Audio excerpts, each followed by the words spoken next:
Yo,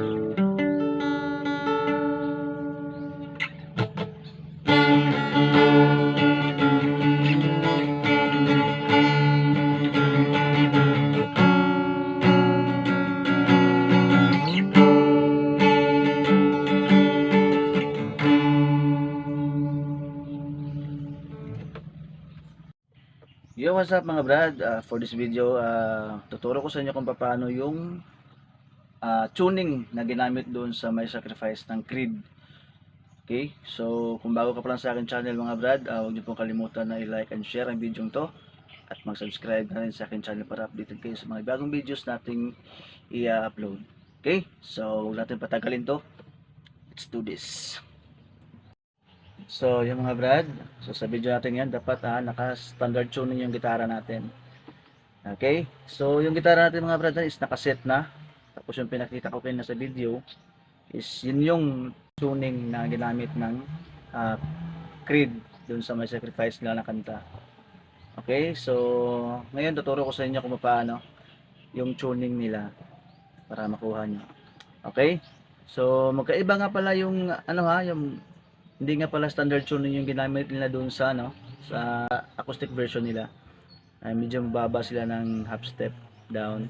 Okay, so na standard tuning tayo. So kung gusto niyo gayahin 'yun, yung tuning nila doon sa acoustic version nila, ay baba niyo lang ng half step down ng isang fret para makuha niyo ang tamang tono. Okay? So sa ngayon, ito na muna standard tuning gamitin natin. Okay? So simulan natin dito sa 6 string. Ito.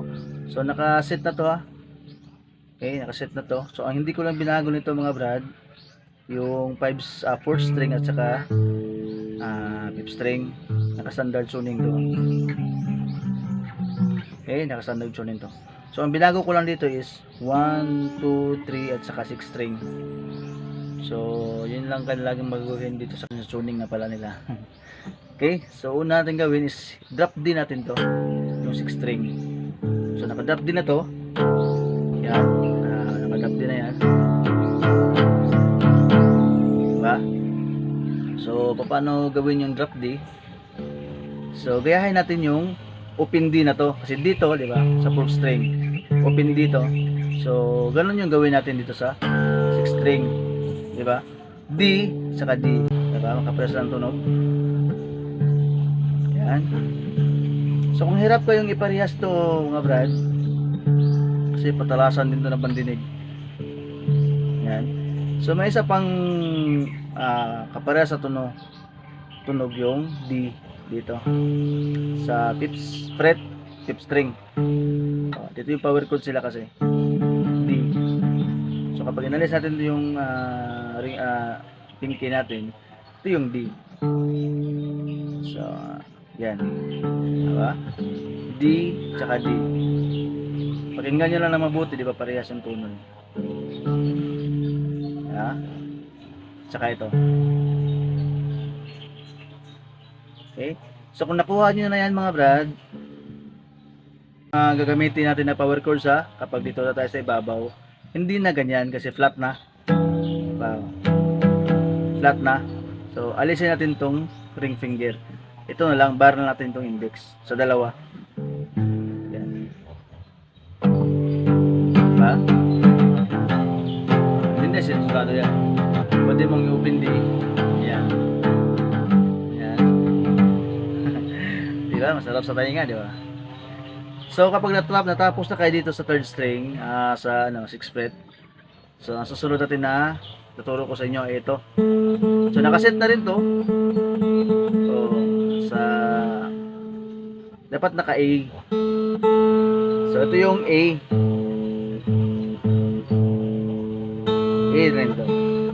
Diba makaparehas na sila?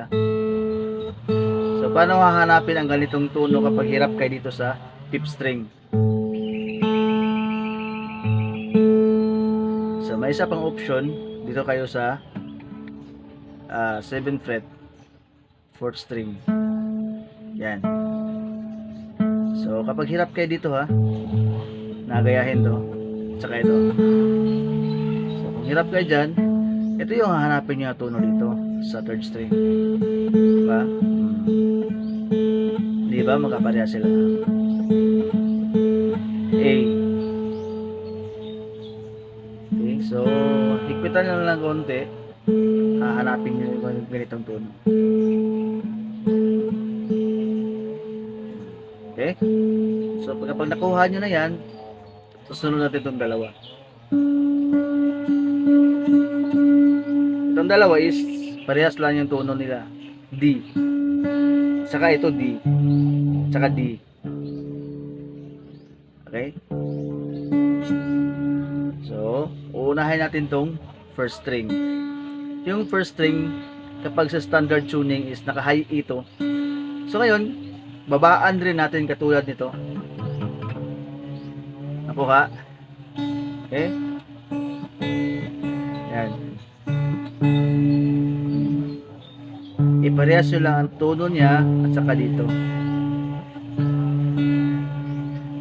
Okay? So, dapat magkaparehas yan.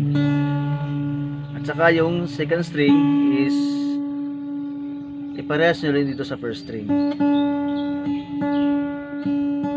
So, pihitin natin ng kaunti pataas yung second string. Dandahanin mo lang baka maputol yung string natin.